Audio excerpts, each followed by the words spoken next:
Let's call this meeting to order. This is the Livingston Parish Ordinance Committee meeting for Tuesday, May 26, 2020 at 6 p.m. Ms. Lauren, would you call the roll? Mr. Mack? Here. Mr. King? Here. Mr. Talbert? Here. Mr. Greenhouse? Here. All right. Hey, can I make a little comment? Absolutely. This agenda was posted on a Thursday evening at 5 o'clock, and it still didn't affect the number of people that showed up. So whether there's a 48-hour notice or a 78-hour notice or a 128-hour notice or a 24-hour notice, if you want to be here, you're going to be here. And if you don't care, you're not coming. So I just want to make that point. Thank you for that. Appreciate it. All right. So before we get started, I just want to reiterate what I put out last meeting. All right, guys. And this is just for the councilman in the audience. We're going to do our best to maintain like Robert's rules as best we can here. So it's like no over talking people, just everybody have a turn. Having said that, I believe that this is where ordinances come to be hashed out, before it gets to the council meeting. So I understand there needs to be a little more free flow of discussion, a little more kind of openness, if you will. So I know it's kind of a conflict. I'm kind of giving mixed signals here, but just remember, like whoever has the floor has the floor. So you have to respect that. Now, if you want to ask someone on the floor, someone who has the floor, it would be someone from the audience, another council member. You can say, "Can I ask a question?" I'm not trying to the chair is not trying to get in between every discussion, but whenever it starts losing its continuity, I'm going to step in. So I don't want to hinder the discussion, but we just all have to be mindful of who's talking, who has the floor, whether it's one of us, whether it's a councilman in the audience, or whether it's just a general someone from the public. Someone from the public comes and they speak. A lot of these, most of them probably never speak, never get in front of a crowd, so they're intimidated and they're scared. So the last thing they need is one of us interrupting them and them losing their thought process. So just be mindful of that, okay? Thanks. All right. Item 3, review, discussion, and recommendations of ordinance new business. A, discussion of Chapter 46, Motor Vehicles and Traffic, Article 3, Parking on the Code of Ordinances in and for the Parish of Livingston. Is this you, Mr. Ard? Yep. You need my name? I do. Jeff Ard, 34403 East Road. I got a call from Sam DiGeronimo. Also had discussions with Chad McGovern, Sheriff's Office, which is over all our motor patrols. We're having an issue with people just parking on our parish roads, mainly in these subdivisions. School buses can't get down, fire trucks, emergency vehicles, garbage trucks. We have no beef behind our ordinance. All they can do is basically have someone's vehicle towed. When you have their vehicle towed, you just took away their way to go to work, make a living. So they asked if we could put some kind of fine and start writing tickets and making people pay these fines, and maybe they'll get these vehicles off the road where these emergency vehicles can pass and the public can use these roads the way it's supposed to be used. So we came up with a $250 fine, but that's open for discussion, whatever y'all might want to do with that. If y'all think it's too much or not enough or whatever, that's just kind of a number we come up with. But it would definitely give the sheriff's office to where he could at least write a ticket and put it on the vehicle and maybe something to happen. I mean, I know if I got a couple of tickets in my driveway because I kept parking in the road, I'd quit parking there. Did you have some? No, we had talked about this way back, and because I've had the same issue on some of these narrow subdivision roads. They park and block it completely off. People can't even get out, in and out to leave to go to work. So something needs to be done where the sheriff can do their job and Well, in my discussion of kind of doing a little research on this myself, it's not just the school buses. It's not just the normal people who live in those neighborhoods who have to wait and dodge because there's a car in the road to go around. It's also DPW. You know, a lot of the neighborhoods that have, the houses are closer together. There's minimal room, and if they're parking on the side of the road, they're parking where DPW needs to work. So they can't get where they have to go because there's a car there and they don't know who owns it. And to be clear, this is already against the law. Parking in the road is against the law. Okay. So the sheriff's department, they are limited to just towing their vehicle. This right here, if we move forward with an ordinance in this regard, will give the law enforcement a way to cite them with a ticket, and then maybe dissuade them from parking in the road. And I'm sure for everybody who, in the neighborhoods where people park on the road a lot, there's probably twice as many people who wish they didn't park in the road who live in that same neighborhood. You know, those roads aren't meant, you know, if you have someone parked in the road in front of their house, then you have to wait for traffic coming the other direction to go by before you can go around them. So as it sits, I don't have a problem. I guess for me it would be the fine amount, you know. Yeah. Mr. Mack? I think $250 is a reasonable fee for parking in the road. You know, you mentioned a lot of good points of why it's not a good idea to park in the parish right away. One of them that comes to my mind is just vehicle safety. You know, when it starts to get dark and you don't have lights on in that vehicle and you're parked in a public road where typically there's not a car, it's kind of unsafe, you know, for others that are trying to turn in off a state highway or something and come down that road, you know. So it's just not a good idea to me, you know, to intentionally park in a road, you know, and endanger others and prevent others from being able to use that access from the way it was intended to be used, you know. Now, so, I mean, you know, like you said, it's already against the law to do this, and there's no reason to have a law if there's no way to enforce that law. You know what I mean? It's almost useless. So, Or unless the enforcement of that law is kind of nuclear, where you just have it towed off. right, You know, right. and, you know, that's kind of heavy-handed. Which is far more than the $250. 250, Yeah. yeah, towing's way less, I mean, way more than 250. I do have a question. There's an exception to this for disabled vehicles. And so basically, if I park my vehicle illegally, I can get a ticket right off the way. But if my car breaks down, who determines whether that vehicle was parked illegally or is broken down in that same spot every day?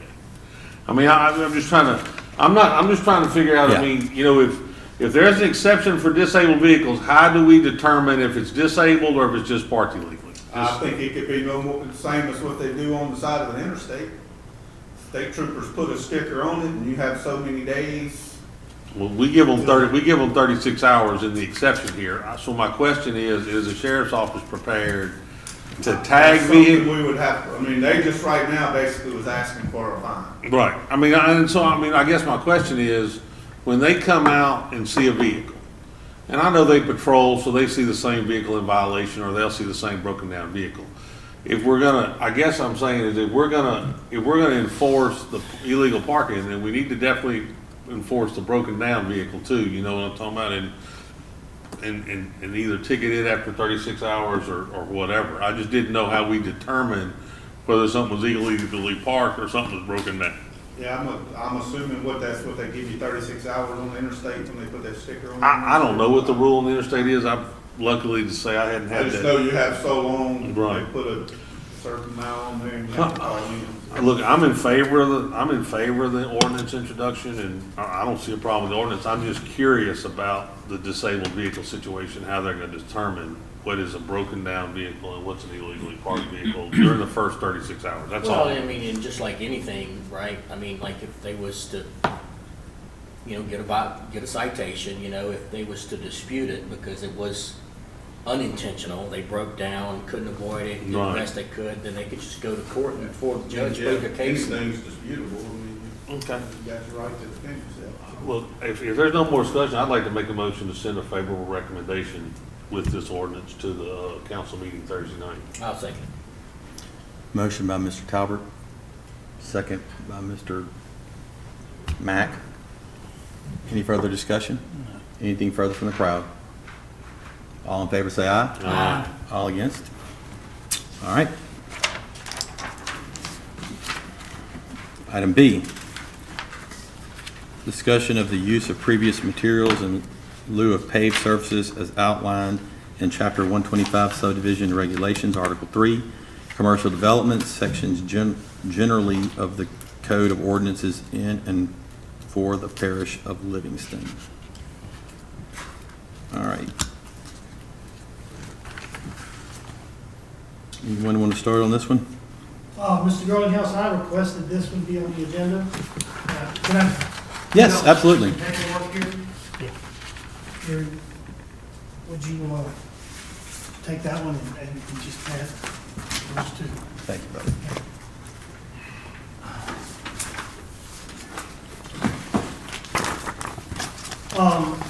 This is something that I had discovered over the past year. We've been on the parish council with you.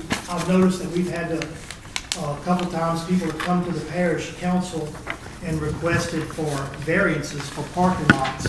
And in finding that out, I've noticed that there's we have a law that states in the parish ordinances that all of the entire parking lot of a commercial business must be paved with concrete or asphalt.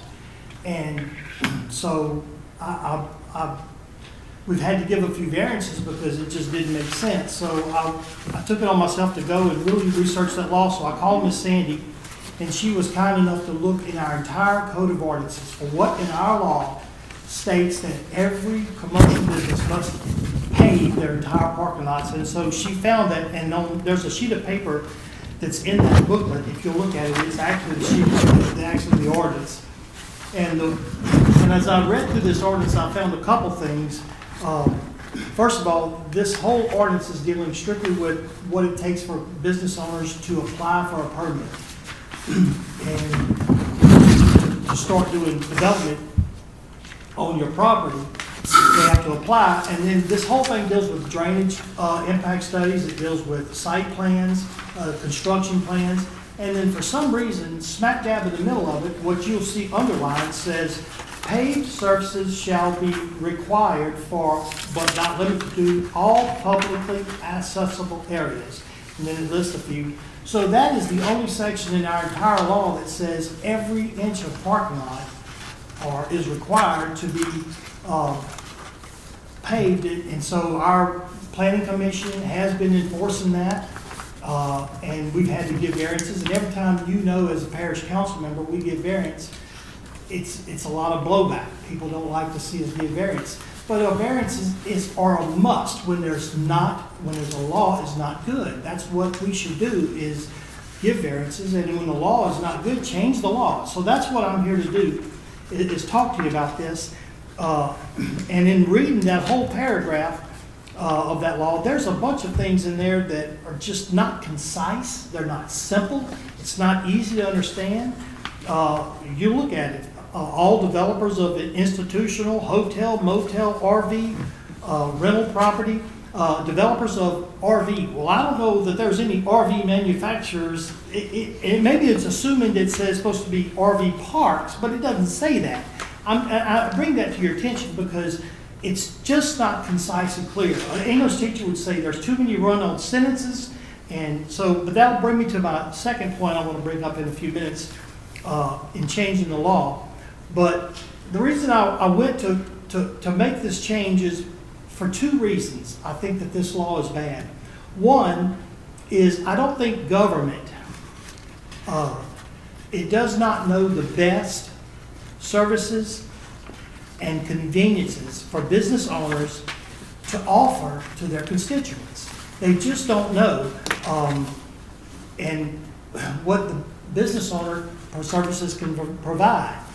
Business owners might provide free Wi-Fi and coffee, covered parking, air conditioning, we don't require those things, but yet we require concrete parking.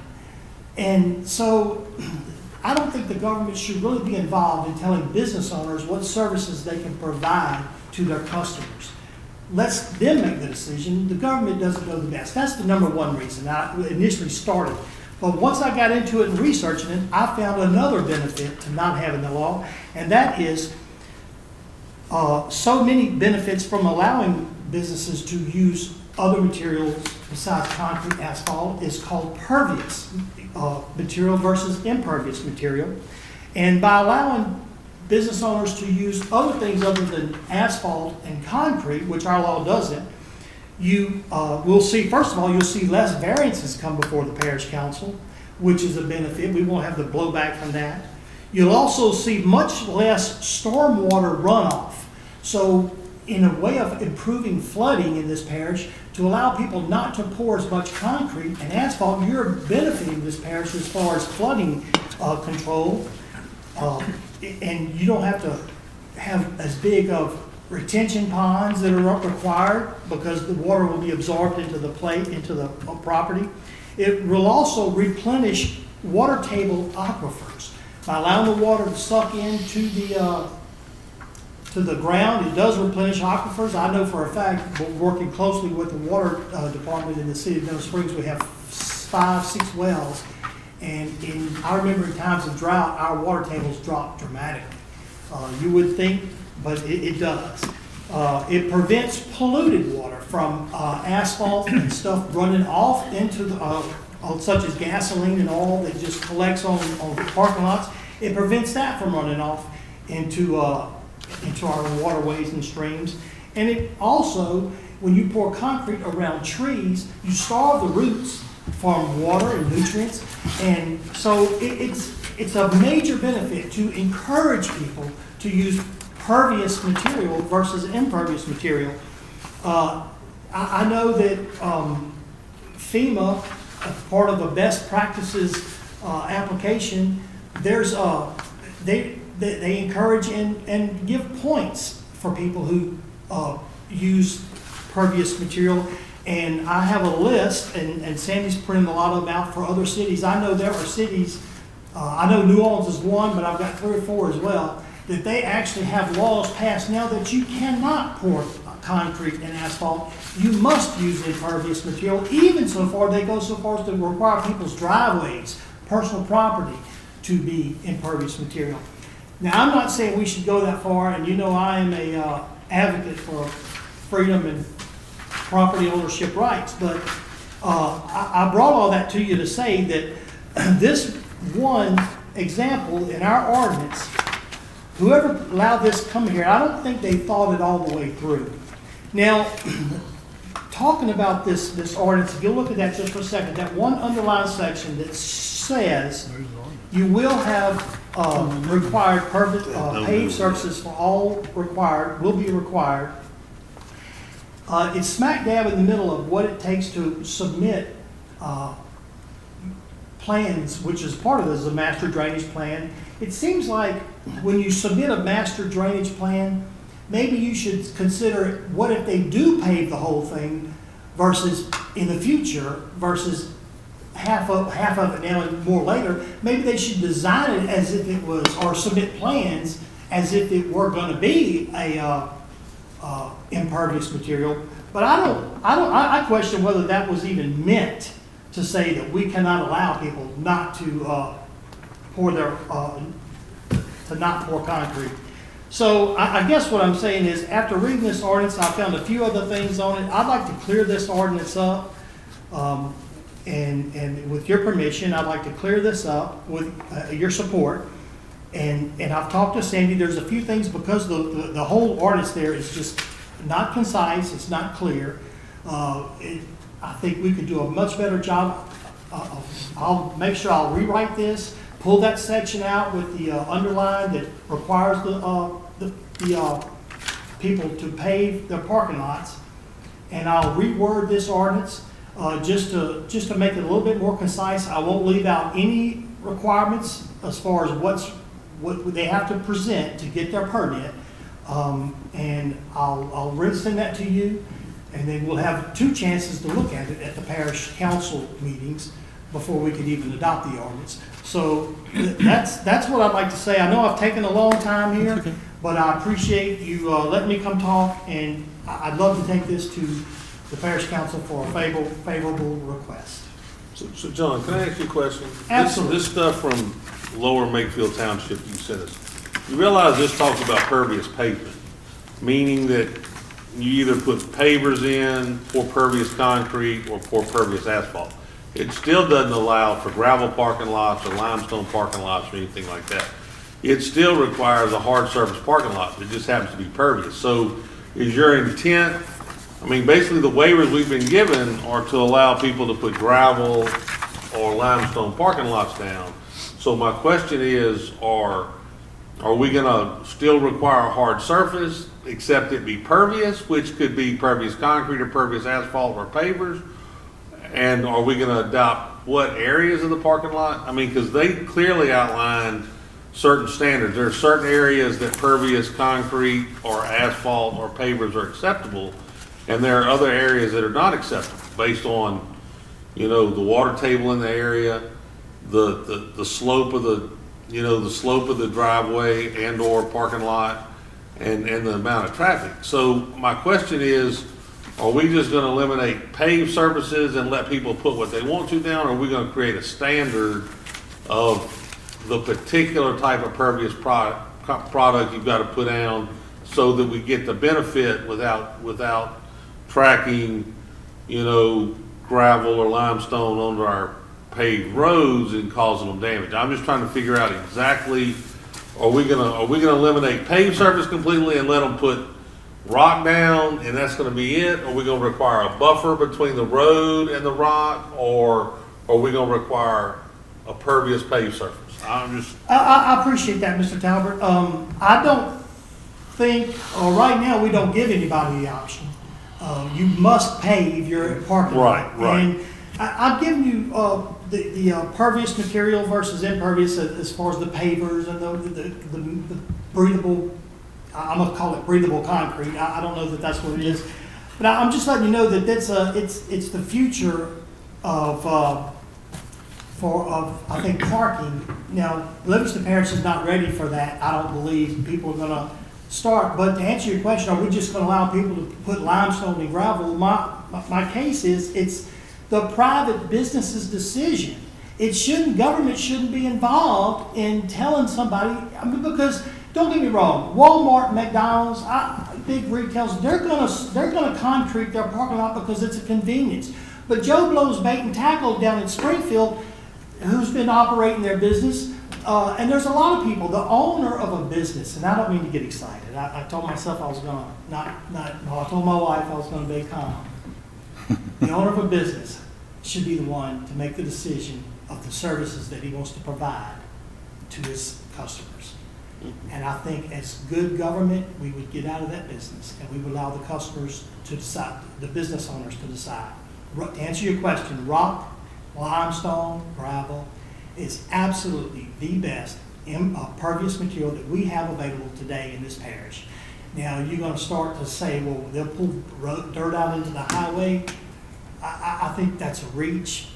If you're going to say, well, we don't want business owners, customers tracking dirt into the business owners' property. Business owners want customers. They want that. You know, I mean, if you want to hunt for a reason why not to do it, I'm sure we can find millions of reasons. But I don't think he was going that route. I just, go ahead, I'm sorry. Go ahead. I was just saying, there's only 2 things. One would be, we'd make sure that we're ADA compliant. You know, if you have a business, you need to have parking spots for people who are handicapped. That needs to be They have to be paved, hard, yeah. or a paved. accessible by handicap. Yeah, or you could, I guess, a surface that isn't as porous, that allows water to drain through would be fine. I've never seen one in person, but you know, we need. You have to go by what they say, what the ADA says. I mean, that's a fire marshal endorsement. That's not. Yeah, I mean, so it's not like you could I mean, throw that's not something, something no matter we what should- you have, whether it's a bait shop or something like, those areas need to have some kind of hard surface, whether it's, you know, whether water can go through it or whether it's just asphalt or paved. And you're not talking about a big area. but depending on the volume, You say they need to, right? those need to be hard surfaces. Now, whether we decide whether to make where water goes through, I mean, you get in a wheelchair and you try to go through limestone, it's, Well, don't you think the business owner will be the one to? no, I do They not can't think the decide business that. owner should be Business the owner one. can't make They his own cannot. decision? No, He can't I don't decide think that- whether It's a it's- federal and state law that cannot. So whatever we do, we have to make Well, room I for understand, that. And the second, I'm sorry, go ahead. No, go ahead. Because, I mean, look, go read the ADA. I'm sure there's a thing in there that says it has to be a certain way. But I do want to be mindful of that in changing this ordinance, because as a rule, and generally it's written, I'm with you. I think people should be able to decide. So can I count that as a yes vote from? Well, you? as long as we are compliant with the ADA standard, the state law. Well, I don't know that, we wouldn't even be enforcing that. I mean, that's a fire marshal. But It's if gotta go they're, through planning with that. yeah, And that's there, yeah, that's up to But they them. can't approve it if that ADA is not adhered to. But this is not an ADA ordinance, this is a parish ordinance. I mean, I'm with you. I'm with you, John. I'm just saying, we gotta be careful when if we move forward in changing this ordinance, that is kind of something that protects that from happening to be in place. And I think you should be you're probably for that too. I mean, maybe, for what? for like allowing a smoother surface for people who are handicapped or, Sure, absolutely, Okay. and that's fine, I mean. my second point, I'm sorry, Mr. Mack, I'll you get to go. it. Yeah. My second point is this: I do believe if you are pulling out onto Gotta have a main highway or something to that degree, there should be some kind of buffer. Gotta have apron. Well, we know- already have laws that prohibit people from tracking mud on new constructions. It's not so much mud, my concern, it would be like the gravel. I can tell you, I'm guilty right now. I have crushed concrete in my driveway, and about once a month I have to go out there with a shovel and shovel it out of the road, my paved road in front of my house. Now I live in a neighborhood, but I do, if you come out like a US highway, like 16 or something, I mean, they do become projectiles. I mean, you got a nice hard rock on a hard And for surface. motorcycle riders. But we're only talking about, I agree you're with you. only I like talking about motorcycles. a I- little that's what I'm bit of telling you. area, 10 feet, something like that. You know, No, I mean, John, I don't think, I think most, I think I we know want I'm to with do you what on you want to this. do, we just have to make sure we do it correctly so we don't have to mess it up. The only other question, you want to do yours Go ahead, first? No, Shane. you can go first. I think what most of these hard surface deals for where people are were for safety. Not just, we want you to concrete it. You're thinking that the government's just telling you, no, you're gonna put hard surface. And I think if you go back and look at it, it's for safety reasons, for tripping hazards, slinging gravel on other cars, all this other stuff that goes on. And it's gonna go on if you do it.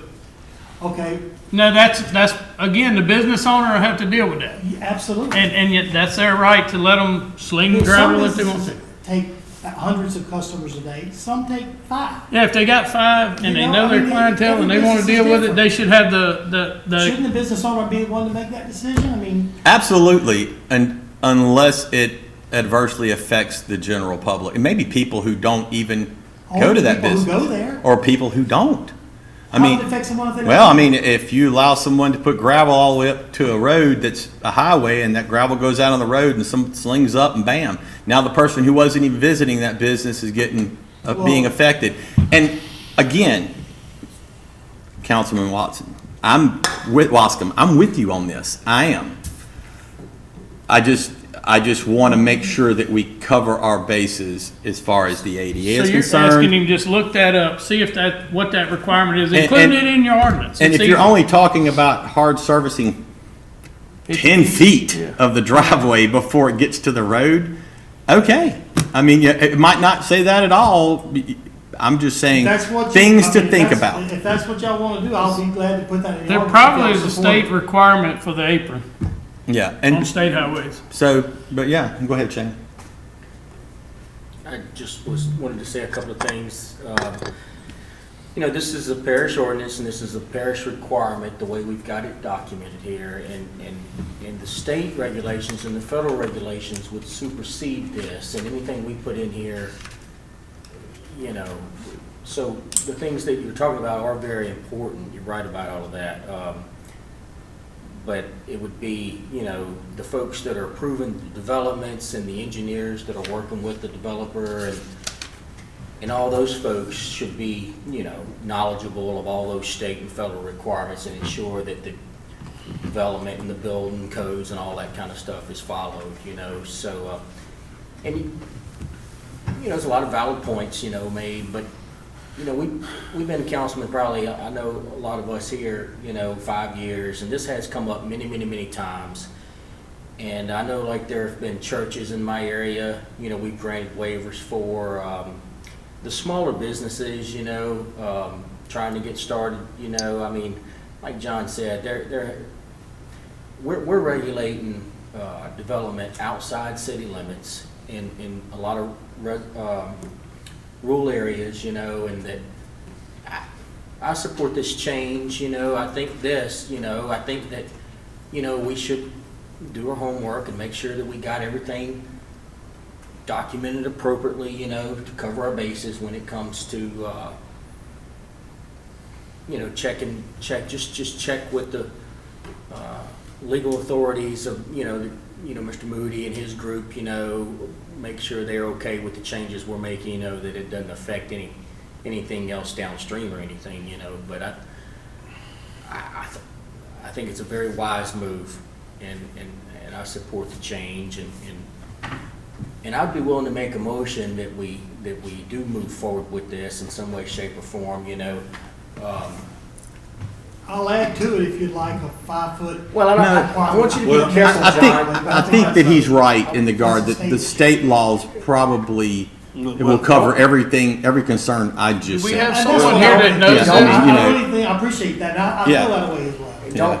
Let me just go ahead and finish, but you don't want to booger it up to the Gotcha. point, you know, so that you're putting stuff in here that conflicts with state laws and all that kind of stuff. So just, you know, when you're thinking about your change, I'm not changing anything other than pulling out. I would make it pretty simple and then run it by the legal group, and we'll talk more about it in the council meeting, you know, and My only intent is to pull out Have what's it- underlined in that. have it ready, you know, have it ready for Thursday night, you know. If and- I'll get y'all's favorable support, I'll. So you thinking about just pulling that's underlined and not Just putting taking that anything out, else? just Just removing that. Wild Wild West, let them do whatever.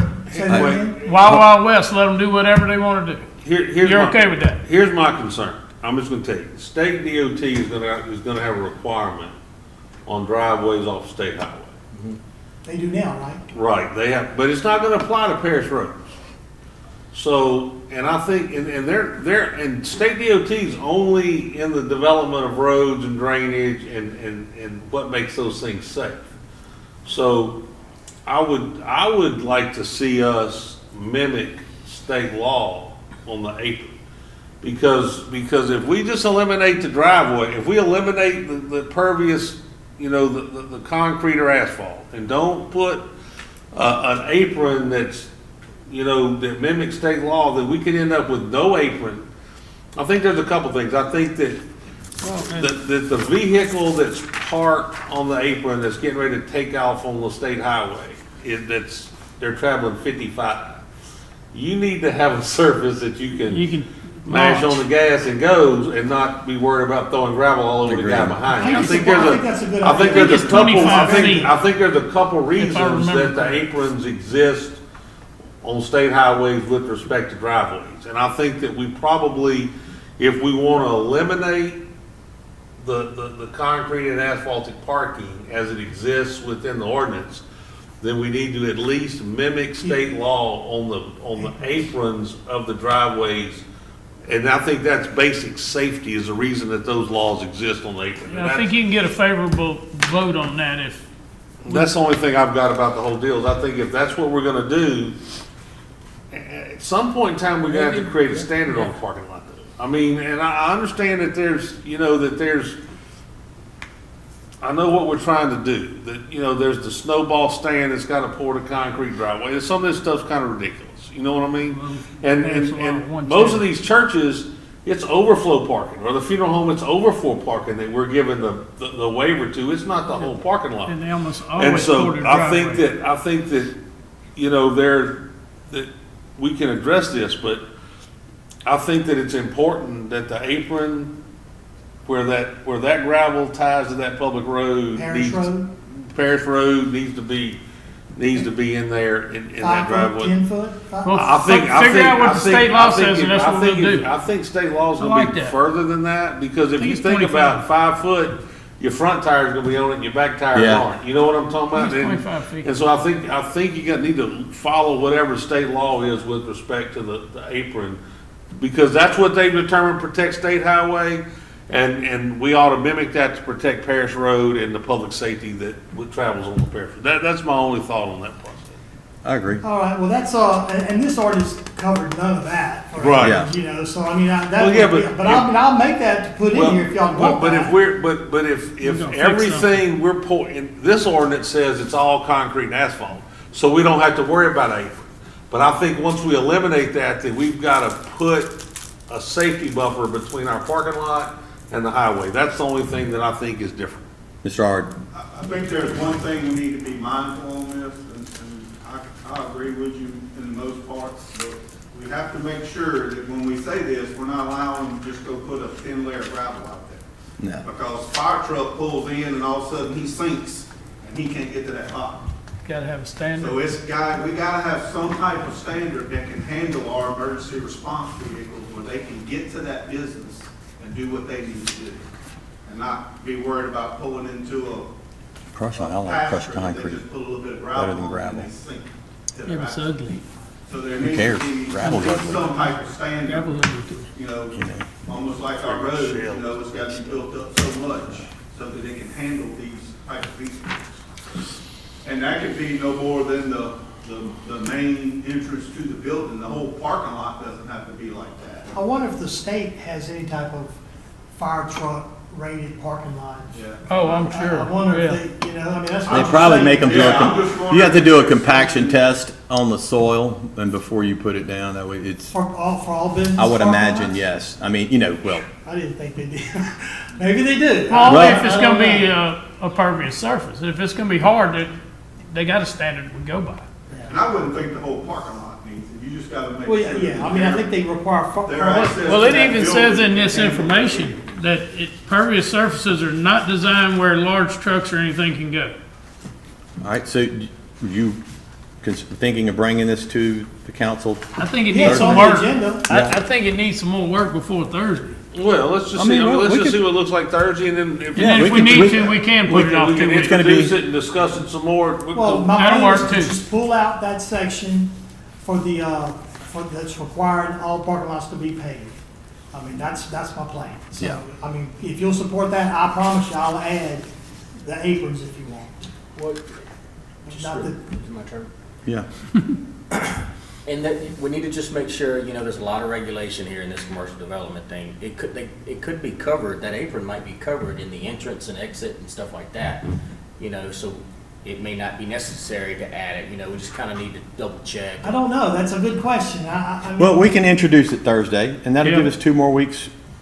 And if need be, we'll go another 2 weeks, We're but gonna have a Yeah. couple committee meetings between that. We're gonna Yeah. have one every week for a while. We'll Apparently have- every week. we are We're gonna have some one time to every week. discuss it. Well, we are gonna, I have it on the agenda, but I'd love to know that you're gonna. give me Well, I mean, I think recommendation. we're I'm all good. in favor of introducing it, but I think we think it needs some work. So if you want to introduce it with that section, I think that what we all feel like though is that we need to make sure that we've looked at, you know, the state law with respect to apron, and does that need to be put in, and, or is it addressed somewhere else in our code ordinance?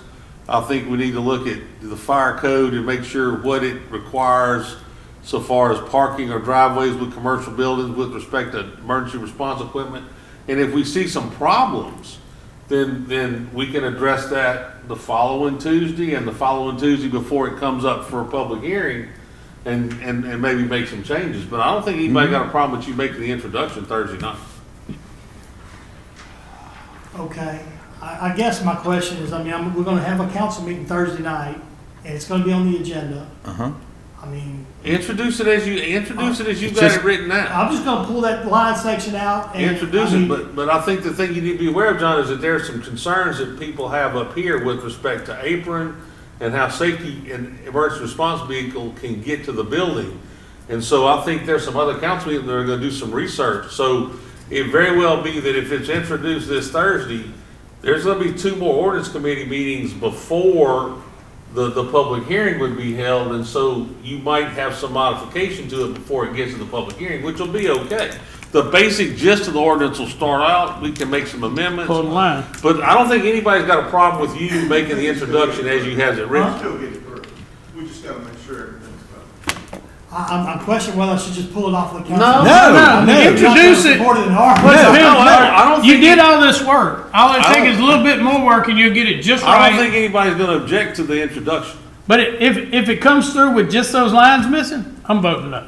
I think there's some concerns It's about. gotta be more What do than you that. want to get a yes vote? What we just told you. Put the apron on It there? has to have an apron if it And then makes make- it 25 feet, and then check to see about the fire trucks and emergency vehicles. But we That's might, simple. what we require might be more than what the state requires.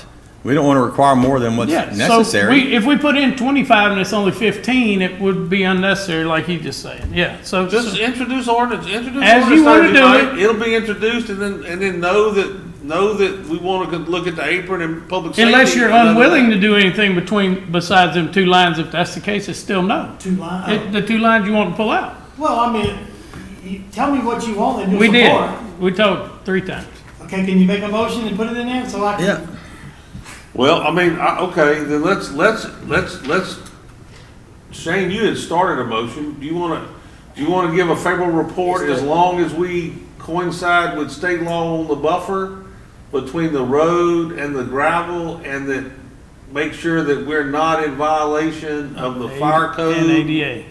Well, ADA is good. I know, but we just Not in need to violation look. of- Not in conflict with the fire code and the ADA, American Disabilities Act with respect to, the parking lot. I mean, Yeah. Is that good? You want me to make it instead of you? I mean, just talking about it a little bit more, I think you're right about a lot of those things, thinking about safety and stuff, but I think that instead of just taking everything out and then kind of going and doing this and about the state and all this kind of stuff, we're responsible for the development, so we really could just, paved surfaces shall be required for, but not limited to, all public accessible areas. For example, driveways. Just take it out for parking. That's just my thought. Yeah, we need to make sure that we're meeting all those state requirements, and we don't want to, not meet none of that. But what if we just took it out for parking? I guess I'm concerned. Well, because when you do just I'm sorry, No, Maybe you take it when out you for do just driveways. parking, you've create a situation with is it accessible by a fire truck? Because a paved parking lot, the truck's gonna be able to get on it, but if you just put limestone down, it might squat it to the axle. You're putting a lot of weight in different spots. I think we all are in agreement with Mr. Wascom on this. We just want to make sure that we might not change anything. We might look at the state law and say, well, that supersedes this, that supersedes that. It's good like it is, just like Mr. Wascom introduced it. Let's vote on it, let's pass it, let's move Right. on. But it might not. And so we don't want to Okay, create something we so have to the go motion back is- to. The motion is to what? To support this change, as long as it don't conflict with state regulation. Would you I have a support suggestion. requirements. Make the motion exactly like it is. You can do the research because you're going to get asked these same questions when the time comes. I'm probably then, not gonna dig into the ADA, the fire. well, the ADA is ordinance. probably okay. I would call a state traffic engineer and find out what's their law with the buffer, or you can I call agree with you. any. I'll put the buffer, let's put 15 feet buffer. We can't put a number on it unless you know what the number is. You know, I was. What if it's 25? Okay, let's put 25. You got to go find out. That's your job. Your ordinance. I'm probably not gonna do that. All right, well then let's don't send it to the council. Well, let me ask you this.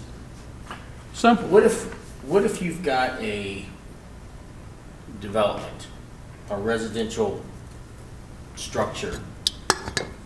What's the current requirement on a parish road to get a permit to put the culvert down? We don't don't- make we don't people, regulate we the don't entrance? make- we Not don't on make- houses. We don't make Right. people in your house pour concrete driveway. No. We do on commercial. And if you look at the end of those driveways, that big old thing of gravel that's out in the parish road that's an issue, just think if it was commercial and it was gravel all the way up to the edge of the road. It would be 10 times. I know how bad. many times I pull in and out of my driveway and as an example, if my truck stop probably has 1,000 times that many people pulling in and out every day. So, you know, if I've got a gravel drive and it's pushed out, then if a commercial business with way more business is gonna exacerbate it. And I think that's why, I don't even think the state has a requirement for a buffer on a residential. I think they only require a buffer on a commercial. I think I you're agree right. with you. I think And I think that has to do with the amount of traffic that flows in and out of that entrance. One of the things I wanted to try to capture in some way, shape, or form, what if a business has multiple entrances? I've known business to be on the corner of a state highway and a parish highway, and maybe have one on the state, and then, or two on the parish entrance, you know, and then You a both lucky of son those of a be gun. concrete, and maybe one of them be, you know, then limestone you or just- something. I mean, so, Mimic this, if one's on the state highway, you mimic theirs. And, I don't know. yeah, because you have to. And if it's on the parish, I think what John's trying to work on is, it's a great thing to get rid of that. At the same time, it's mainly gonna, like you said, apply to little bitty small Yeah. things. Walmart, Burger They're King, gonna ain't none of pour- them they're gonna gonna try to keep do that. pouring. That's Because exactly they would right. spend way more money trying to keep that up than they would to pour And concrete. even nursing, funeral homes and whatever he mentioned, they just want, they'll pour concrete and asphalt. They just don't want to have to do the overflow like Mr. Talbot talked Yeah, about. I get But that. this, changing this would keep us from having to have those variances that we've been having to do. I mean, if you're. and more importantly, it would allow more water to be absorbed into the into ground instead of into a which you canal. see So, that Yeah, benefit I there. see that, sure, But, yeah. but basically, I think the point is that the variances we've been given have all been basically on overflow parking. Just parking. And it's not addressed driveways, it's not addressed aprons. So I think we gotta be careful in how if we eliminate all concrete, then we gotta go put mandatory concrete down, or we gotta eliminate excess parking. You know, we can say, okay, excess parking, or all parking, or whatever, but I mean, at some point in time, I don't have an objection to what you're trying to do. I just wanna be sure that the public safety with respect to getting on and off the highway and putting gravel on the highway is addressed. And I want to be sure that if the building catches on fire, that the fire truck can get there to put it out. That's it. I mean, those are the Fair. only two concerns I have in the whole thing. that's valid. I was just trying to say that you might be able to accomplish what you're trying to do is just by taking out the parking, Well, and I can put in there if you like. driveways, uh, entrances, exits, something to that Pull it effect. out, but the parking lot must be, steady, strong, secure, to handle a fire truck. Yeah, and I think we just got to figure out if there's some standard that exists somewhere, you know, There's what, gotta be. That couldn't be been Yeah. overlooked. I mean, You found it already? Lauren Well, I found mean, it already. let's let. What do you have, Lauren? How about if we just let the legislative say that it's passed a law that says it's required to handle fire trucks and emergency vehicles, and then let the engineers with the parish decide what that I'm standard good with is. that. Yep. Put an apron in it and say it's got to be able to handle emergency response vehicles and then let the engineer figure out if it Would does. you be or okay not. with that? And mimic stayed on the apron. Yeah, I think but that. you can I make think one, that'll work. you can make one phone call and find out what the apron Do you length. mark it? I said, you can make one phone call and find out what the apron length Yeah, needs we'll to just be. put mimic state. Yep, law. I agree with that. And then let the engineers. Okay. I'd I make think- that I think motion, we're but I all in can't. favor of that then, aren't we? Yeah. I think we're all good with that. Yeah. So you made a motion saying whatever you said. But basically, as long as it meets the apron requirement that we talked about, you know, to Support prevent. the ordinance and pulling out the requirement for concrete, but making sure there's standards for the emergency vehicles and to match the state. April. I think that's right. I think everybody's good on that. Yeah. So you make that motion? I make that motion. I'll second it. All right. Motion by Mr. Mack, second by Mr. King. All in favor, say aye. Aye. Gentlemen, All I opposed. want you to know, it's Keep like working pulling it. teeth, Keep but the truth is, I know. it's probably a good discussion. Absolutely. I never, for a minute, I thought we were at an impasse. It's gonna be a No, positive. no, no, no impasse, I no. thought we were at an impasse. I told you. again, but It was good. It was, No, it wasn't an impasse, John, you're good. All right. I think don't we run did off, John. You everything might we- have some good points for the future. If you voted to pass, you want me to leave. You're drinking 30. All right. Wild West, ain't that what you said? Yeah. Well, I just don't like to go backwards. All right. We've been trying to move forward. Now for to the 100 beginning of where we were last Ask meeting. Randy which one he wants to do first. Which one you want to do first, Rand? Roads? Okay. All right. That would Golly. be item A. 4A. Item 4A, continue discussion of Chapter 58, Roads and Drainage, Article 1, and General Section 13, criteria for accepting existing roads into the parish maintenance system of the Code of Ordinances in and for the parish of Livingston. Mr. Chairman, first thing I want to say, this has nothing to do with the capital outlay blacktopping program. Okay, this is not to get on that program. What I'm looking to try to do is find a criteria that we can accept roads in that were not authorized to be built by the current subdivision standards that we now have adopted. And also did not qualify as a subdivision road, but it also must be in the best interest of the parish by serving as a public road with a mail service, garbage collection, and/or school bus route. Roads, my idea, and it's debatable, I can't pass this without your support, so whatever idea you have, I'm willing to adopt. Roads must be added to the parish system by either the parish president or by a majority vote of the council if there's a quorum. No, This is what I'm trying for. no, I'm I can't do that. well, here's the deal, Randy.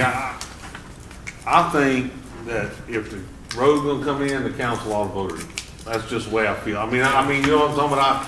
I strongly feel, I think there's way too much in our home rule charter that allows one person to make decisions right now, and I don't think we need to expand on that. I think we need to shrink that. So, I mean, that's the first thing. Other than that, you know, I kind of agree with what you're saying. I think the issue is, I think the question is at what level of maintenance, I think is what we're talking about. I mean, I'm gonna be quite honest with you, because I don't think there's a single road on this list that's asphalt, is there?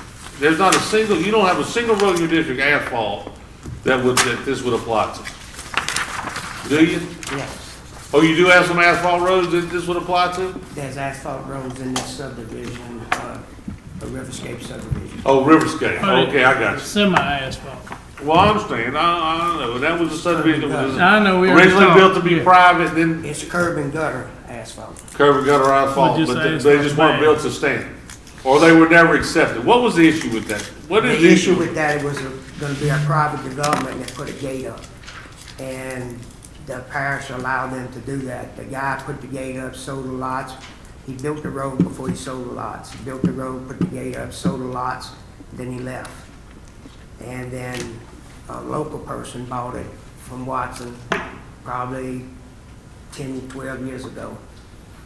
And the homeowners that are existing living in it now want this local person who bought this property to overlay these roads, but she has no interest in overlaying those roads because her property that she bought is on the other side of those roads, and she doesn't need that entrance to get to her property. So she's not gonna blacktop So- those roads. She so- bought the whole development. So the main issue you have with asphalt roads is Riverscape. Riverscape. And the rest of this stuff is gravel roads that just need I have no maintenance. other roads I want to accept in except for Riverscape.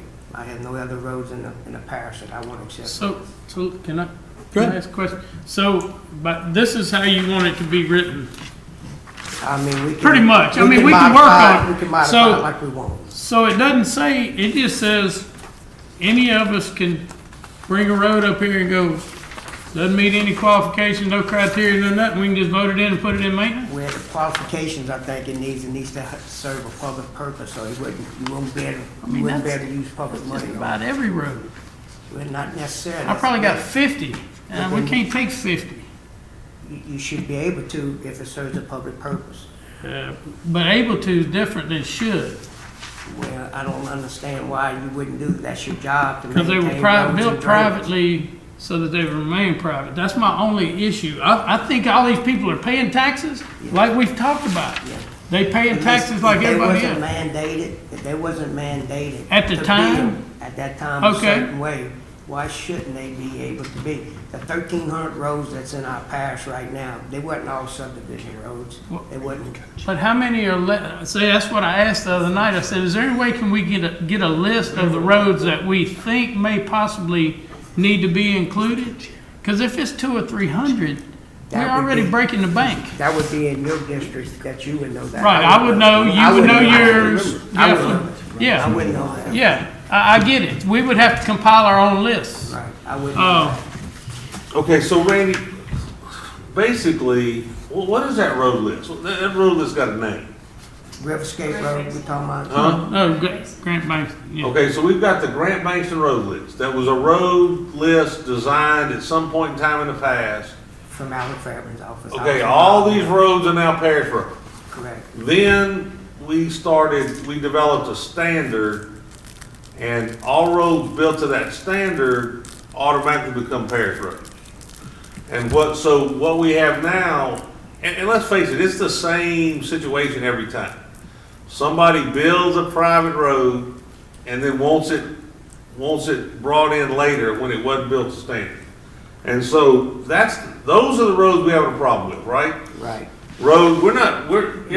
It's rarely the resub of family property where they built a road out in the back. It's usually roads that were built for development, and they were deciding they were gonna be private, and then at some point in time, they wanna make them public. That's the issue. Wonder if we could A lot establish of a times time too, frame for when those, like if it was prior to Grant Bankston, then that's what you would be talking about. Yeah, but prior to Grant Bankston, there's no, A lot of No. times- A lot of times what happened too was the road was built and it just didn't make the list. But it was built and designed before the criteria came out That's because it was a of logging today's road. accepted roads in. You see what I'm saying? So, But we gotta have Grant some kind of Bankston- standard, Well, guys. here's, go Grant ahead, go Bankston's ahead. list was not a complete list. I know- That I list got some in my continued to area. grow. That list continued to grow until Mike Grimmer left. That Alvin Fairman took the Grant Bankston list, and I took Grant Bankston's place, that's why I know this. He took Grant Bankston's list and he prioritized the roads. That's what he did, Alvin Fairman did. Okay, Grant did from memory the roads that he thought he could. Then after a while, somebody said, well, what about this road? We didn't get no gravel on no river road here in about a year. And he said, well, we It don't wasn't even in- have it on the list. Wasn't on the list. But everybody knows it's a parish road, the parish built it, you know? So that list became all-inclusive when Mike Grimmer came on board. When Mike Grimmer came on board, he made the list all-inclusive and he blacktopped every road that we're paying for now. Sold bonds, Right. blacktop Still some paying roads, for it, yeah. blacktop some roads that wasn't parish roads. Yeah, and that was the issue. That's why, So when he did that, the guys, group got together and when made he a, did that, that's when you made the ordinance, not y'all Yeah, specifically, previous, but yeah. before, made the ordinance to say, okay, this is the criteria the roads has to be to come in. And let's face it, since that petition, that ordinance was shoved upon that council by petition of the people in the parish. Am I not correct on that? that's correct. The Chips went out and got the signatures, brought it to the council, made the council either adopt it, or they had to put it on a ballot for vote of the whole people, and the council adopted it. And since that point, that ordinance has pretty much been untouchable. That ordinance pretty much has been untouched since that point in time. Yeah. And that ordinance says, the way I remember the law, that ordinance was untouchable for a year.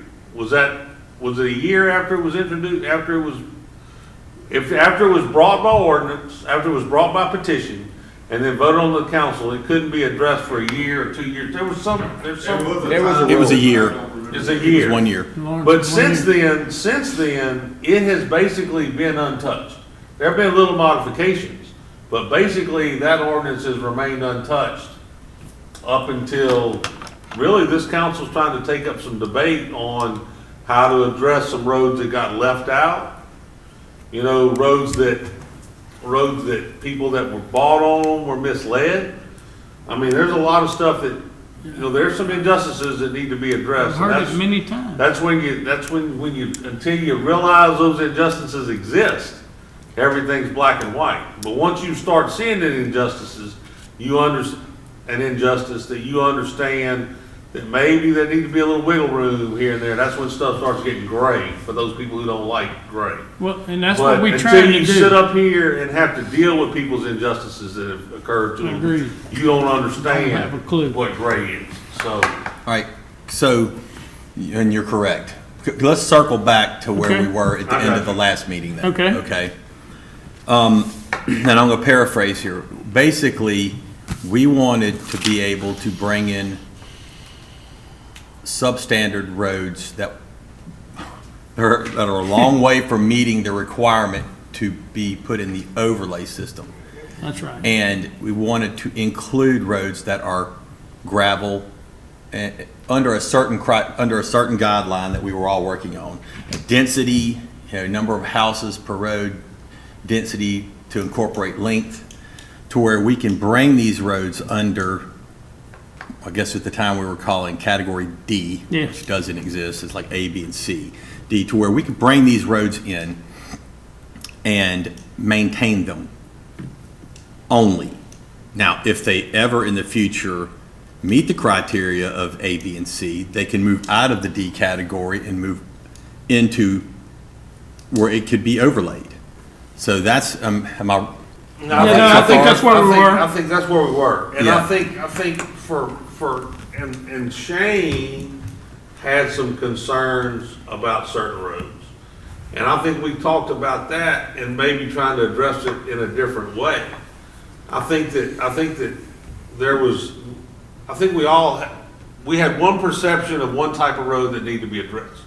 And Randy and you brought up different types of roads that need to be addressed. And I think not to bog this particular issue down, I think we've talked about the fact that we need to individually look at, if Randy's got 3 or 4 roads that he's got a problem with, he needs to take those roads, compare them to the current ordinance, let's talk about where the deficiencies exist, and then bring that to the council as a group and see if we could find a way.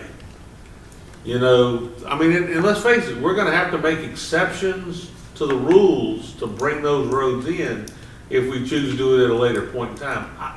But I don't think, and no disrespect to anybody, I don't think that we can go back and change the law as it exists now. I don't think there's a political I don't stomach. think we should. I'm just gonna be honest, I don't think there's a stomach for it, for a lot of us that live in certain areas. However, I am willing, on a case-by-case basis, to look at any road you bring, you know what I'm talking about? And see what the deficiencies are and see why those deficiencies exist. And look at the history of that road and see if there's a way to work through and solve some of these problems. And I know I'm gonna get blasted for saying that when they watch this video later on. That's okay. But I think that there are particular instances where things got overlooked.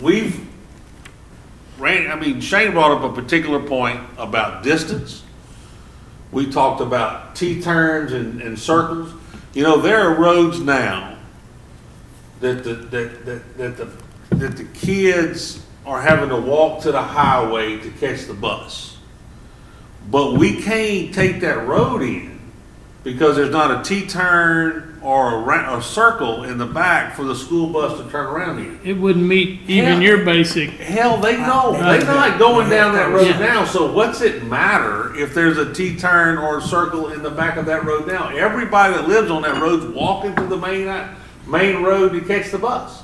So why is that A requirement. stopping us from making, I understand future development needs to have it right, but why is a T-turn or a circle stopping that particular road for coming in? I mean, you see what I'm saying? I mean, they're. To just be maintained as gravel, So, right? No, Okay. I'm talking, it could be You an mean asphalt period? road, it could be any kind of road. Well, yeah, but I'm most of just them aren't saying- like I'm that. just saying that, I don't wanna bog the two issues, I don't wanna confuse the two That's issues. right. I think I thought, when we were addressing this, we were trying to figure out how to make courtesy grades legal. That was my opinion of what this ordinance was.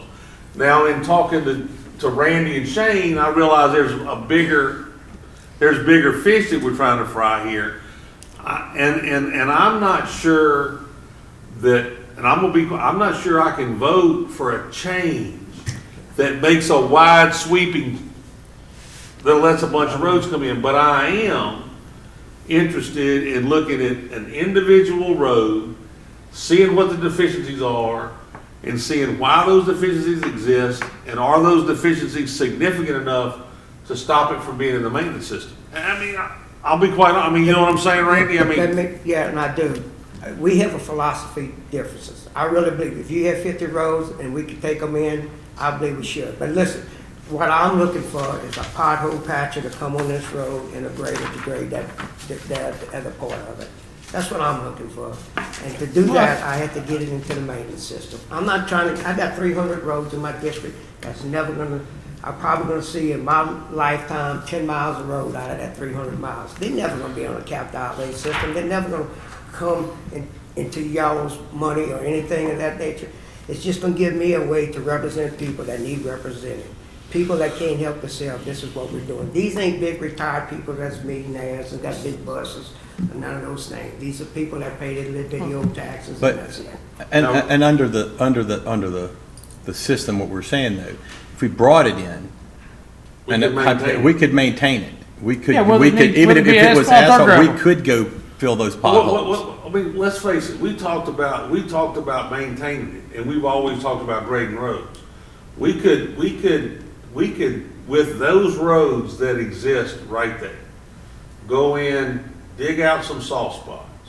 We got piles and piles of riprap from the overlay program. We could go with that Those people are so riprap. happy if they did that. We could go with that riprap. And so, Randy, I don't think I don't think we're far apart. I don't think on we're that. far apart. I No. think what we're trying to do here would allow us to go in and make some repairs that would make improvements of those roads. And over time, as the base improves, because the riprap, I think we might be able to get to a point. I don't know if we got it. I can't tell you if we don't have the right distance. I don't know any of that stuff. I'm just saying that I don't see what I had in mind, and I'm assuming what Tracy and Scooter had in mind with respect to taking a road in that's substandard and doing some maintenance for public safety, that I don't see where Riverscape couldn't be addressed in that, even though it's not gravel. I don't see why we couldn't dig out Yeah. potholes and put riprap in. What's the difference in digging out a pothole and put riprap in than laying a little gravel on there and running a motor grader? I mean, Yep. Probably but cheaper I to dig. think, what we've been trying to do is create some standard. And this is what we've talked about. We've talked about, number one, it's gotta be a named road, so that it has 911 addresses, so public safety is a concern. You know what I'm Meets talking that about? criteria. And that criteria needs to exist.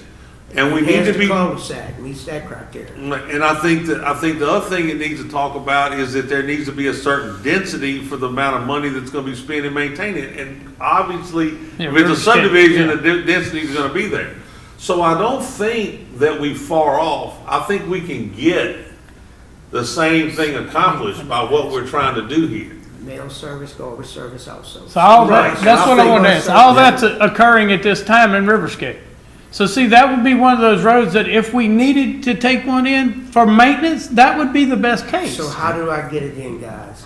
Well, I think the first thing we gotta do is we need to create a substandard road deal that says it needs to have 2 of 3 public services. You know what I'm saying? Like, it needs to either have garbage, fire, mail, Well, mail, garbage, or school, I mean. mail, Yeah, garbage, yeah, or school. yeah, you those know, other ones. that Fire truck's gonna go in three Riverscape if something exist. happens, they ain't It's a no. school bus route, it does mail, and it does garbage. I don't know, I think that, I didn't mean to cut anybody. No, go ahead, that's fine. I think you hit it on the right track. I do. Develop a substandard road maintenance, you know, a way to accept it into the parish maintenance system. There's some things you need to look at. If you're not gonna have, if it's not a full-blown, like we talked about before, then you know, you're not gonna want to be able to develop off of it the same as a full-blown. You'd probably agree to that. Oh, yeah. You know, I mean, you want to do the right thing, right? But you could accept it in and like you say, maintain it in a manner to where, you know, it's accessible, you know, to travel on. Just You say know, that you type don't of do it stuff, once a year. whether it's paved Grade or it not. once a year. Right, You know? yeah. You know, a lot of times in these roads they got in such horrible condition that the mail and maybe the garbage truck quit running down them, and maybe the post office box, I mean the mailbox is out at the end of the road on the other parish road that is accessible. So I don't know if you want to restrict it to that. I mean, just think about it. I mean, and as you're coming up with the criteria, are we coming up with the criteria? Think about that. I mean, you don't want to limit yourself. I think what you're trying to do is prevent waste, what you consider wasting taxpayer dollars, right? You know, but on the other hand, what you're trying to do is provide the services that we're required to provide, you know, so. There's a balancing act here. Yeah. I mean, let's make no mistake about it. There are those individuals that live on those roads and have friends that live on those roads who definitely think that that's a well-suited way to spend tax dollars. And then there are those people who live on roads that were built to the standard, who think like, y'all wasting my dollars that could maintain my road on a road that wasn't built to standard.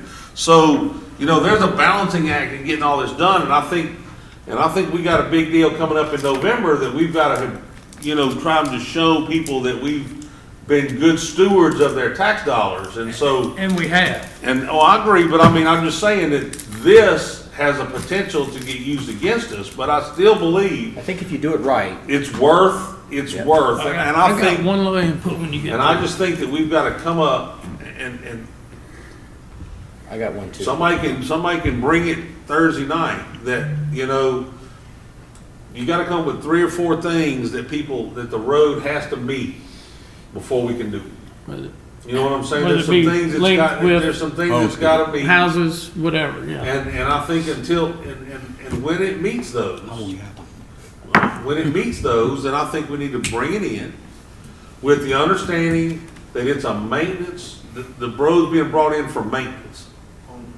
Maintenance only for public safety. That's what it's about. And then if the road over time becomes better, then we can upgrade it. But I think initially. Not even worried about that. Oh, I know you're not, but I think initially. Yeah, that's irrelevant to you right now. I We just think need to fix initially we potholes. need to come up with 3 or 4 little criteria to say this is what the road has to meet, and at that point in time, we can bring it in for maintenance. Mr. Mack? Okay, I so, would agree with that. I appreciate the floor.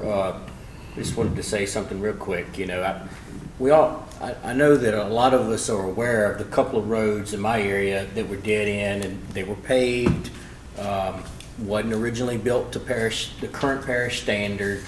You know, we've talked about those roads. And what I was trying to do, would try to do is get it into the maintenance system, you know, so that they've got a couple of major holes and you just can't even hardly travel down it, you know. And like you say, Randy, these are just, you know, people like me, you know, with enough money to pay their tax and their note and all that kind of stuff, and can't really afford to go come up with 25 to 50,000 to overlay that road. But I've been working on that. I've run into a few roadblocks, you know, and before the Corona thing hit, I'm going to go to work on it afterwards. It would be great if we could get, you know, roads like that, you know, just to do a little bit of maintenance on them, you know, at an extremely reasonable price.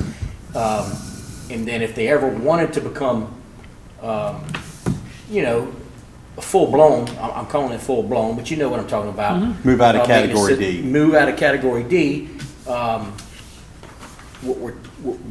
We've come to an agreement. All of the individuals that own property on the road have come to an agreement. What we're trying to do is or come up with a method to, you know, determine how much it would cost and pass an individual tax for those particular property owners, so that the road could be overlaid brought up to parish standards and taken in, you know, with a waiver on the T turnaround and a couple of other minor things, you know. So I do think there's a way to come up with a reasonable solution to make wise use of the money and to, you know, help those that live on these roads that are so deplorable. So I appreciate y'all's willingness to work on that. Randy, You know. did you have something? Sorry for taking so long. But No, you, go ahead. Did you have something? No. Okay, Just so- one comment I'm gonna Okay. make. They thought they got lucky when they was overlaying Bull Run Road. They was using that road as a laydown. They was parking all their equipment. So they thought they got lucky. So anyway, when they found out they didn't get lucky, naturally they was complaining. So twice Sam had to go out there. But unfortunately, they didn't cause any damage. So they couldn't. Oh, they couldn't even fix it. So Randy, why are we talking about this? If while we've talked about density and different things, what do you think are the most important criteria? What do you think we need to do? What do you? I think to be legal for public service in the past, what I knew as being as a state auditor came down, being a director, public works director, it was a simple thing for him. He said 2 or more homes on any road is a public use. That was a state auditor said that. But he said if you want to cover your bases, have 1 or 3.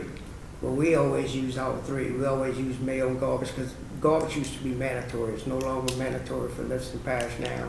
You have to dispose of it, but it's not mandatory to use waste. You can dispose of it somewhere else or whatever you do. So we use the school and mail and garbage is what we use. We also, I know this is a subdivision and so the houses are close together. Some roads like he's talking about it may not have 5 houses on it, you know, maybe a half mile long. You know, altogether this ain't but about 1 3/4 between the 3 roads, you know. 1 3/4. And how many houses are in there approximately? I think there's 60 voters in there. All paying taxes. 60 voters. So I got one comment. There's 60 voters in there? So after, Mr. Chairman, can I, just one little, it's short. No. Yeah, go ahead. Okay, so after our meeting Tuesday night last week, I called one of the individuals that helped get that ordinance in place because they were overlaying driveways and parking lots with the bond money. And I said, look, we're handcuffed here with this ordinance. I said, and we're not trying to soften that ordinance. That's not what our idea is. But if we have some roads that we could take in, patch a hole, put a little gravel down, fix these monstrous craters that you lose a truck in with riprap that's left over, different things. I said, would that be an issue? And he goes, no, that's not what our intent was. Our intent was to make sure that the road tax money was being used on parish roads, not just somebody's driveway. And I said, so if we had a subset he said, I don't see that as being a major issue with me, meaning my buddy. And I don't think most people will have much issue with that. There'll be some people that have an issue with anything, but we can't look at that. Look at the greater good of the entire people of the parish. We all go out to your district sometimes. We gotta ride those roads too. Your district. To grade a mile of road takes 20 minutes. That guy makes $13 an hour, and that's no material. Right. 20 minutes if he can But, grade it. right, my only thing is that if we don't have some type of criteria, Well, then it turns into a cluster. That's what we were talking about. Okay, so I'm willing to leave it in y'all's hands. well, Okay. here's the deal. Number one criteria, it needs to be a named street, it needs to be a named road with 911 address, number one. Yep. Number two, it needs to have two of the three. Mail, garbage, school, right? What'd you say? Two of the three, Yep. mail, garbage, school bus. I got a question on that, just for clarification purposes. If they're living there and they pay a garbage bill, regardless of where your garbage truck picks up the can, you qualify. Right. If you live in there and you, what did you say, school? School Yes, bus. they run the school bus. Your school bus, your kids go to school, but maybe they walk, 300 or 400 feet to catch it on a different road. I mean, you still qualifying? I mean, is that counting? Well, I think what Randy and them did in the past was that you had to do all three, and we're talking about two of three. Okay. And- So what was the other one? Water? Mail, garbage, or school bus. What if it was an unnamed road and now it's a named road and it has a mailing address, but the mailing address is at the end of the road? And that don't count. It just don't count. Why not? Because it I mean, don't meet the criteria. You gotta have set something. some minimum criteria. Yeah, I have something to go by. And then Five addresses and then on the the last one is, what is it, 5 or more? 5. If it don't have 5, don't meet the criteria. 5 addresses, gotta have 5 addresses, gotta be named. I want you to come off of that. To I what? want you to come off that number. To none? I want you to come off of that one out of the three, the three One criteria. of, you want one of the three? Well, one of the three, because there's no reason, we're talking about a substandard road and you're not planning on, Well, You're trying not to upgrade it I anymore. I guess the thing is that. they're paying the tax, they're paying the garbage, Any one of the those kids are going people- to the school, they're meeting all the Okay, criteria. so we're gonna do one of three, 5 minimum, named road with 911 addresses. If you meet that, then you can meet D, and then all we're gonna do is maintain the road. I'm asking for a grade one time. Which in Riverscape, upgrading the road, Maintaining. maintaining the road may be taking out that really crappy section of asphalt and That's- keeping that thing graded. It ain't one time. They could grade it every time the grader's in the area if it's needed. That's not the Well, issue. I They think- already there. Do y'all, does anybody, if we go to one of those three with 911 addresses on the name road and more than 5 houses, then it meets the substandard? And I think promise that's y'all right. I won't bring another road up here. Promise y'all that. And If you find one, I hope you do though. Because it goes back to. it's important. If you wanna come off of that, you ain't gotta put this in here, but what I'm saying is it goes back to if you wanna come off of that that D Oh, list. you whatever can't, we call it, you can't. then you can come up with a mechanism to upgrade it to the current. Oh, Yeah, they can. At some Yeah. point in time, you can Yeah, upgrade it whenever. absolutely, no Yeah. problem. We're not So- eliminating your ability to go in and upgrade it. We're just creating a place to make it legal to, for safety purposes, Just repair to those roads. fix the So to whole. reiterate, I like it. Me too. you need one of 3, mail, garbage, schools. 5 or more houses 911. and a 911 address, which means it has to be a named road. I'm okay with that. Me too. Me too. Gary? I'm good with that. I think we All right. gotta create a standard, we gotta create something to start. And then if we see that it's a big issue, we can. Mr. Delat, I appreciate You this. okay with that, Buck? You don't know how much I appreciate this. Oh. Mr. Ard? The only thing I'd say is since y'all on this topic, y'all are the ordinance committee, we need to look at allowing people to build roads in our parish, period, that don't meet that criteria. I've brought that up ever since. We have a stricter policy on people building a trailer park than a subdivision that's gonna have $150,000 homes. I absolutely So you're agree. telling me that from now on minor resubs, when they put a road, when they put a, We're gonna right of do it access in anyway. there that we're gonna It's make coming them? to us. No, So if it meets what- our criteria, Are you talking about, and this is something I think I know I'd discussed with you before the meeting, and you too. Yeah. If someone, I'm about to wade off into it, I guess. If someone has a big plot of land, and let's say, I don't know, 40 acres, 50 acres, 40. and they own their house in the back, and they want it subdivided. They have a driveway going through the middle of their property or whatever, out to the road. And they want to come to get it subdivided so they can put a family member's house. I want to chop off this piece of land, put my family. Well, and this is what I recommend we do. The moment they want that subdivision on their property, that driveway needs to meet the entrance standard minimum, because you know as well as I do, that's how these roads are created. They're created the in, problem too. and so if you just say, okay, you gotta have, what is it, 60 feet across? 50, and you 60, whatever it you will gotta be. pull that out, and that's got, now, if you only put 2 houses, it doesn't matter. You can, you can just continue to mow it. When and you get keep to it- which one would it change? The first one. The first one besides that one. Oh, when you get to the second house, no, and you don't ever really have to change it, but in the future, let's suppose 20, 30 years from now, there are 10 houses on this road. Well, You got your 60 foot. now you've got your 60 foot, and it's not, nobody has it locked up in a mortgage. You just have to earmark that right away, when you And- do the second house. And when you build the second house, it now have an becomes issue? from a driveway to a Even on potential this piece? road in the future. And that's what I was thinking, something we need to look at. It's off subject Yeah, from I this, didn't mean to but, get y'all off. no, but I mean, I'm glad you did, because, Well, other than just saying no more private right-of-ways at all.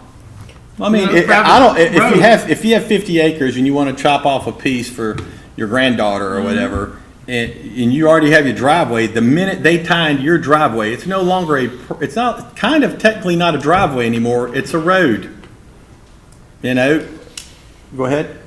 I was just gonna say, I'm glad he brought that up. I think we talked a little bit about this maybe a year or so ago, but it's kind of a long conversation, you're right. But We'll do it at the next meeting. like, say for instance, like you said, you had 40 or 50 acres, and currently today you can do 5 lots if they're big enough on a servitude.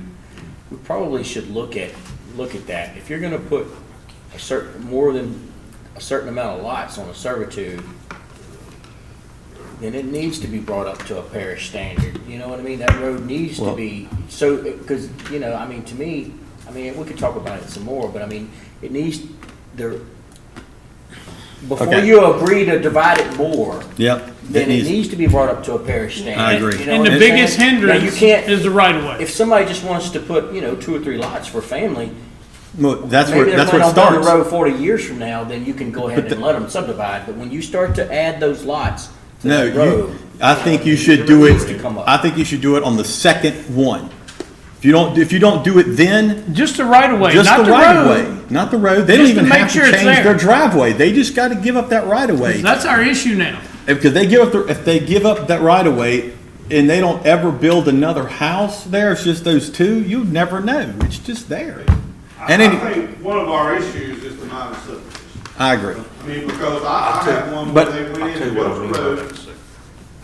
did this side of the road, got it all approved, sold the lots off, and then they decided to sell all the lots on this side. Yep. So, And now I got a road that's completely tore up that you can't do nothing with. Last house that built on it, a concrete truck went in there and tore it up, people couldn't even drive their cars down. yep. But But they did it. that's why you get ahead of it ahead of time. If you don't get ahead of it when it matters least, it's impossible to do it when it matters most. Anyway, off subject, So so we got a motion on this? I need a motion for Yeah, I that. got a motion to create a subset roads D, and the minimum requirements for D roads are 5 or more houses, 1 of 3 services, mail, garbage, or school bus service. They must be a named road with 911 addresses. Those are the 3 minimum standards that have to exist for that road to meet D. And substandard D, what it allows is for DPW to do maintenance on the road surface only. I need a second. I'll second that. Second by Mr. Look, he King. wanted it back. Randy Delac, seconded. You'll get your chance. All in favor, say aye. Better yet, Oh, poll the committee. Mr. Oh. Mack? Yes. Mr. King? yes. Mr. Talbot? Yes. Mr. Grillingham? Yes. Okay. Moving on. Oh, wait a minute. Uh-oh. I gotta go. I gotta go pick up my little girl. I just thought about it. We're not gonna, I think this next one will be pretty quick. And I got a lot of information on this one too, but I told him I'd be there at 8 o'clock. That's okay. Go ahead, ma'am. I'm gonna just tell you, what I'm proposing is on the standard operating procedure, the power on, power off should not be different. I think that the power on, power off, it doesn't matter. If you have a certification that is less than 2 years old, you should get the letter right there.